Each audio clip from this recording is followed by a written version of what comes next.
She named me Dale, Darrell, Waltrip, Richard, Petty, Rusty, Awesome Bill, Irvin, Gordon, Earnhardt, Smith, Johnson, Jr. I guess you could say Mama was a NASCAR fan. I was born in Talladega.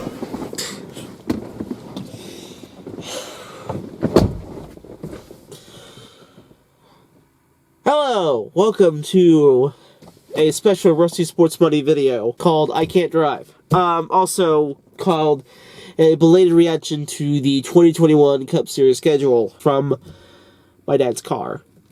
Or Jeep, because Jeeps are cool. This is going to be very unscripted, so you get to hear basically all my stuttering, all my Fudd syndromeisms, and you're just gonna have to live with it. But yeah, let's talk with, today we're talking about the 2021 Cup Series schedule that was just released last week by NASCAR. So, let's start with the good news, and that is that Darlington is getting a second date. This is very good. Because Darlington is a very fucking good track. It's honestly a crime that the Furco lawsuit happened and Darlington was stripped of one of its dates, because it's an amazing track. There were some amazing finishes from 2003 to freaking that epic battle in the Xfinity series this year.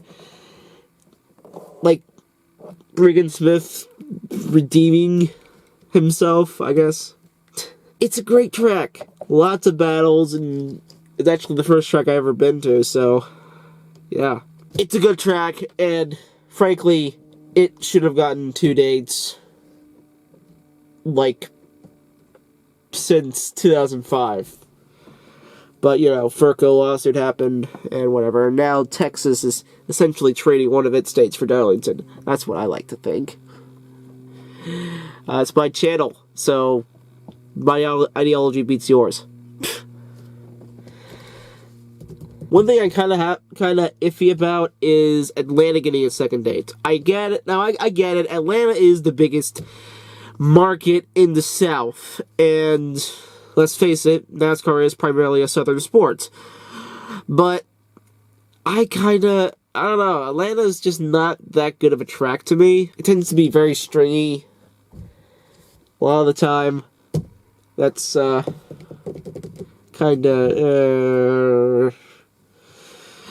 mean, if they can repave it, that'd be great. But like, Atlanta is in serious need of repaving, because it's just kinda but, you know, if I get it, sponsors want to be more in the South, so yeah, that's where sponsors want to be. Then that's where sponsors want to be, I guess. Let's talk about the elephant in the room, and that is Kentucky and Chicagoland. They're gone. And I'm personally not a big fan of it, because Chicagoland, it's home to a couple of memorable finishes in the last couple of years, like, you know, the slide job with Alex Bowman getting his first W. And it doesn't deserve to go. I don't know. It's not really a I like that track.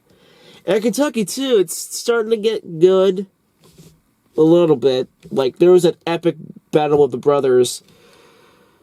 That epic battle between the Bush brothers. I think it was a couple years ago. 2019? Yeah. And, yeah, maybe one of those stringy tracks, but, like, it could have been mosquitoes. It could have been really good. Or it could have been like it could have been something else, man, but you know, I guess if sponsors didn't want to be in those tracks, I guess it's sad, especially Kentucky. Because that track was just starting to get really good in my eyes. And, Chicagoland, I'm not that kinda... I'm a bit less sad about that because, yeah, it's gone. It was kind of a good track. But, Road America, that's just within a stone's throw of Chicagoland, I think. Maybe like an hour away, I think. But, that could be a pretty good, that is a pretty good trade-off for Chicagoland.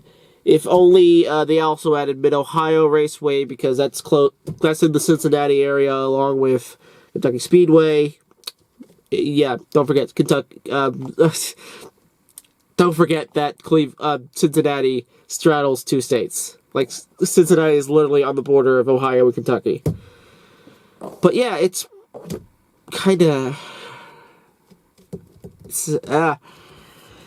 They could have put Mid-Ohio, and Kentucky fans wouldn't be that sad, but, you know, I feel bad for Kentuckians. That's coming from a Tennessean, but yeah. Of course, one of the biggest disappointments of the schedule is that Pocono's still there. They're still doing the Pocono doubleheader. Why are they still doing the Pocono doubleheader? Pocono is not a good track. It isn't a good track. The last memorable moment was freaking Ryan Blaney getting the Wood Brothers their 99th win in 2016. And, like, even then, Pocono's been more associated with death and destruction over the past 5 years, especially in the IndyCar, which is why IndyCar booted Pocono from the schedule, because it wasn't good and people were getting hurt. But I don't know. I don't know why NASCAR continues to believe that Pocono was a good track. Like, yeah, I know Pennsylvania is a good market, but, like, there's just hadn't really been a good race since 2016, and honestly, I don't think there's really anything they can do about it. I think it's best to just abandon it for a few years. Abandon the doubleheader. Because, like, I don't think the doubleheader's gonna work because Pocono is a fucking lame track. I don't know. Maybe it'll attract a lot of big ticket sales. But personally, like, I don't see it coming. I don't see it coming.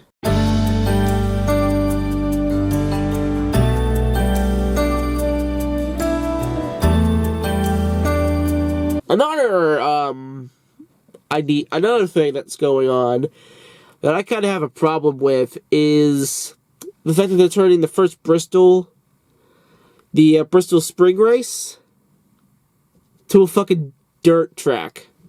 Like, they're actually turning Bristol Motor Speedway into a dirt track. I don't know why they are doing this, and it kind of feels pretty stupid in my opinion. I mean, I'm sorry. We already have well-established dirt tracks like, you know, Eldora, Knoxville, Iowa, friggin' I-70 Speedway. Like, there's really well-established dirt tracks. Like, turning one of the best tracks into a friggin' dirt track, like, especially since half the drivers don't have experience on dirt. Like, that's just kind of, I don't know. I don't like it. And I think it's just going to be another Kyle Busch-a-thon, because we all know Kyle Busch, he's fucking dominant on Bristol and dirt and whatever. He's just freaking dominant. Not this year, but like, it's probably just going to be a Kyle Busch-a-thon. And yes, I am a little bit pissed off about it, because you don't mess with Bristol with me. Bristol is an awesome track. And yes, I am biased because I am from East Tennessee. You don't mess with East Tennessee. You don't mess with Validation. You don't mess with Bristol Motor Speedway. You don't mess with Chattanooga in general. It just feels so stupid to me. And of course, some people are trying to take away the spring date from Bristol. I think it's just fine.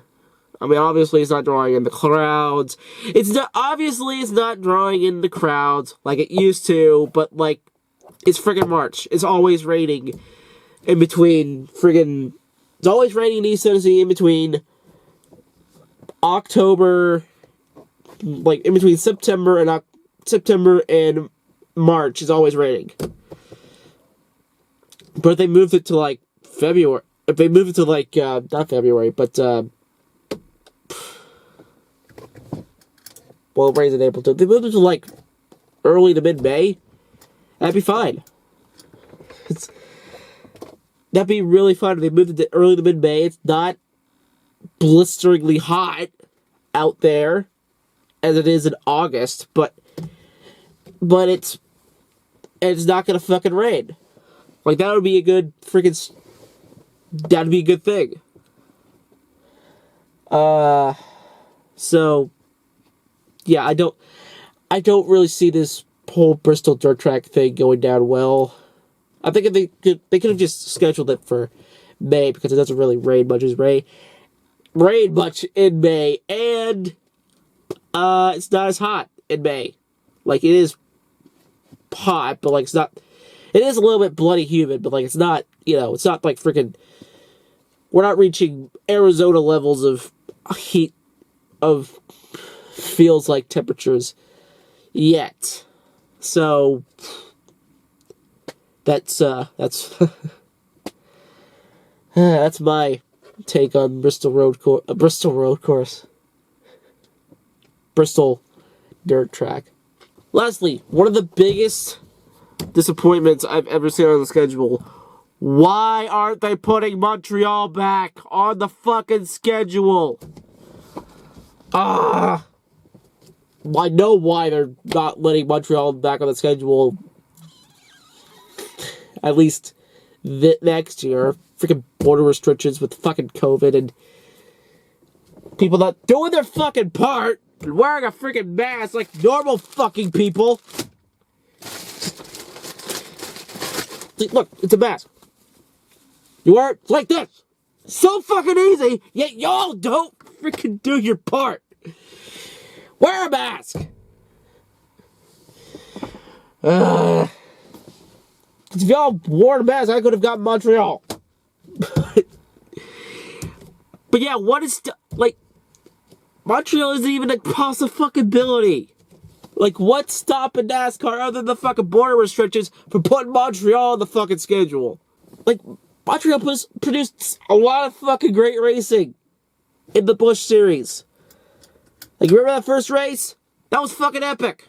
That Robbie Gordon, Marco Zambros battling it out, that's fucking great. Yeah, it led to a weird call, but it was fucking great in my mind. It was freaking epic in my mind. It freaking... And like, that fucking track, especially turn 12, that is fucking iconic. That is an iconic part of Circuit Gil Villeneuve. And like, y'all just aren't taking it. Jesus Christ. What is it with you people? Anyway, that's it. That's it for me today. Yeah. If you disagree, I don't really care. But if you do disagree, put it in the comments below. And wear a fucking mask. Stay indoors most of the time. And don't live in a trash zone. Every thought on the future and the past. All these thoughts on things that don't last. Every second thought on what's